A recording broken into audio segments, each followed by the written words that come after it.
കോഴിക്കോട് കട്ടിപ്പാറയിൽ കള്ളവോട്ട് ചേർത്തതായി പരാതി. 18 വയസ്സ് പൂർത്തിയാകാത്ത 6 പേർ വോട്ടർ പട്ടികയിൽ UDF ഭരിക്കുന്ന പഞ്ചായത്ത് ഉദ്യോഗസ്ഥരെ കൂട്ടുപിടിച്ചാണ് വോട്ട് ചേർത്തത് എന്നാണ് LDFന്റെ ആരോപണം. സംഭവത്തിൽ തെരഞ്ഞെടുപ്പ് റിട്ടേണിംഗ് ഓഫീസർക്കും ജില്ലാ കളക്ടർക്കും LDF പരാതിയും നൽകി. കൂടുതൽ വിവരങ്ങളുമായി കോഴിക്കോട് നിന്നും ആകാശ് തടത്തിലാണ് ചേരുന്നത്. ആകാശ്, ഇപ്പോൾ ഈ ഒരു പത്രികാ സമർപ്പണം കഴിഞ്ഞതിന് ശേഷം ആരോപണങ്ങളും പരാതികളും ഒക്കെ ഇത്തരത്തിൽ ഉയരുകയാണ്. സ്വാതി സൂചിപ്പിച്ചതുപോലെ തന്നെ നാമനിർദ്ദേശ പ്രക്രിയ കഴിഞ്ഞതിന് പിന്നാലെ ഒട്ടനവധി വിവാദങ്ങളാണ് ഇപ്പോൾ ഉണ്ടാവുന്നത്. ആ കൂട്ടത്തിലാണ് ഇപ്പോൾ കട്ടിപ്പാറ പഞ്ചായത്തിലെ 6ാം വാർഡിലാണ് ഇത്തരത്തിലുള്ള ഒരു വ്യാജരേഖകൾ നൽകിക്കൊണ്ട് വോട്ട് ചേർത്തതായുള്ള പരാതികൾ വരുന്നത്.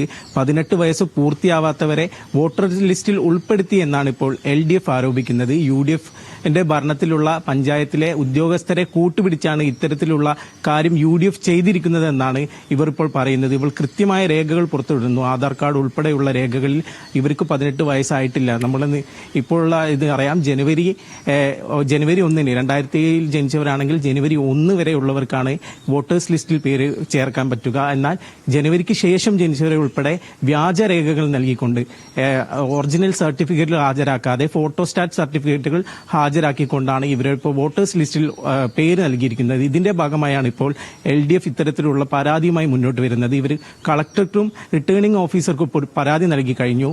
ഉടനടി തന്നെ ഇതിലൊരു പരിഹാരം വേണമെന്നും ഇത്തരത്തിലുള്ള കള്ളവോട്ട് തടയണമെന്നുമാണ് LDF പറയുന്നത്.